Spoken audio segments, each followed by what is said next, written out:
المدرب الذي يعطي الانطباع بأنه عدم الفوز في مباراة ودية هي نهاية العالم هو مدرب فاقد للشيء. يعني هذا السؤال وجب طرحه على بلماضي. السلام عليكم الاخوان ديالي، نتمنى تكونوا بخير وعلى خير. بالنسبه للفيديو ديال اليوم غادي نشوفوا الصحفي الجزائري رفيق وحيد اللي كيهاجم بشراسه مدرب المنتخب الجزائري جمال بلماضي، وتيقول عليه انه مدرب لا يصلح الا لتدريب فرق الاحياء. وكذلك اغلب الصحافه الجزائريه تهاجم المدرب جمال بلماضي بعد تعادله امام منتخب مصر ب10 لاعبين. يعني ما تقبلوش انهم يلعبوا بالطريقه وتسيطر عليهم مصر طولا وعرضا. بلا ما نطول عليكم نخليكم شاهدوا هذا الفيديو ونتلاقاو من بعد.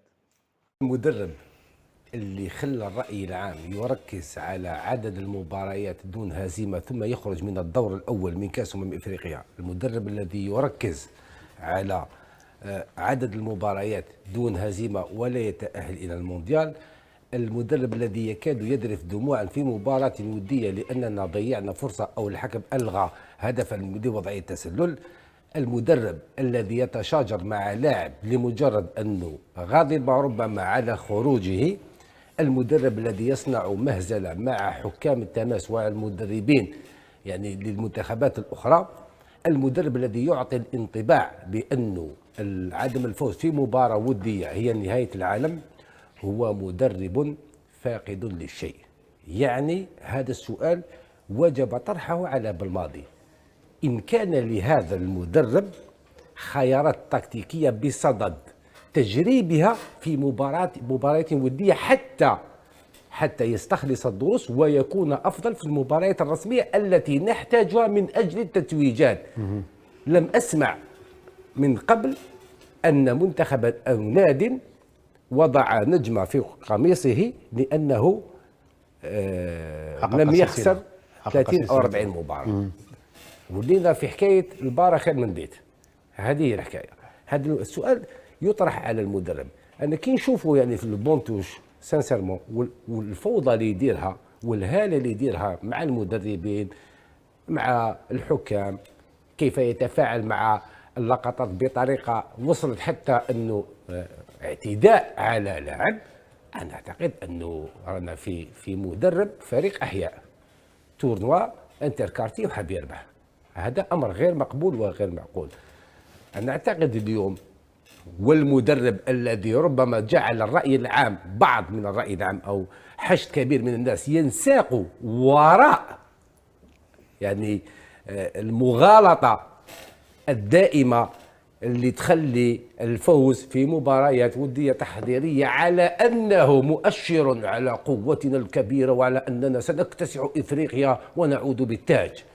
علمتنا التجربة بأن عدد المباريات دون هزيمة من يركز على ذلك فهو فاقد للخيارات التكتيكية ولا يملك أي شيء، وهمه الوحيد ذر الرماد في العيون من خلال المباريات الودية التي ربما الجهة الأخرى من المدربين لا يمنح الجانب الفني النتيجة الفنية أهمية كبيرة بقدر ما يمنحون تجريب الخطط التكتيكية أهمية بالغة، ربما لذلك يخسرون بعض المباريات ويخرجون بمكاسب كثيرة، على خلاف المنتخب الجزائري الذي بسبب جمال بلماضي أصبحنا نفرح ونتغنى بالفوز في مباراة ودية التي يمكن أن تكون يعني تغالطنا وتجعلنا في المسابقة الكبرى المغلقة نخرج من الدور الأول.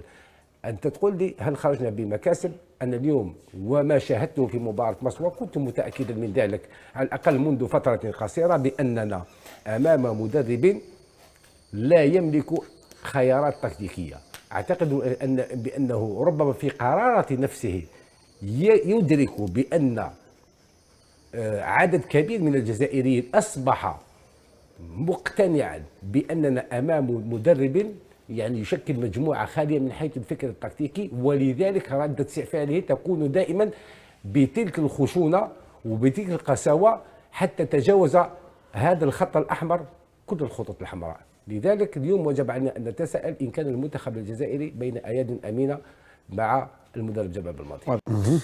انا نظن باللي الفريق الجزائري البارح نورمالمون الكونترير، لما يخرج اللاعب يطرد اللاعب تاع مصر، احنا اللي نتفوقوا عليهم وحنا اللي ندومينيوهم وحنا اللي نكونوا عندنا الافضليه لانه نلعبوا ب 11 ضد 10.